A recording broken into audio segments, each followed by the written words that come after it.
England, when DNA from a semen sample was used to convict a bakery worker with the rape and murder of two 15-year-old girls.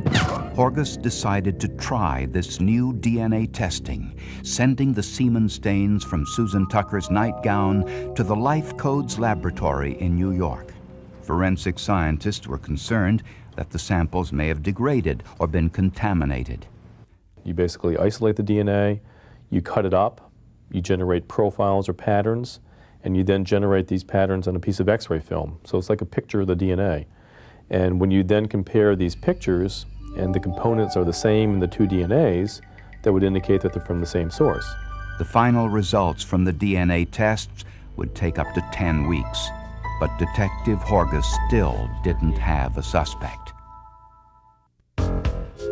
Detective Horgus suspected that the same individual who raped and murdered Susan Tucker and Carolyn Hamm 3 years earlier was the masked rapist who was committing crimes in the same area but was never caught.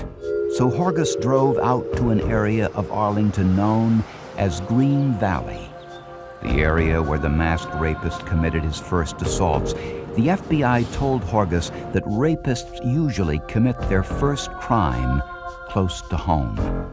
If the first rape was the first rape for this guy, then he would have lived around there, and that was very crucial to me because I didn't know that. And as he drove through Green Valley, Horgus tried to recall the names or faces of likely suspects, young men he'd run across over the years who came from that area. And it just so happens that Detective Horgus started to focus on this one juvenile he had dealt with, or remembered him. He just couldn't place the name. And all I could remember was Timmy. I could see his face. I remembered the approximate time period and everything that I remembered him from, but I couldn't remember his last name. So we were running all these names through the computer, seeing when they'd been locked up and released. And suddenly he just came in and he said, Spencer, Timothy Spencer, that's the name. And I saw where he was arrested on January the 29th, 1984, which was 4 days after Carolyn Hamm, her body was found. Spencer's history unfolded.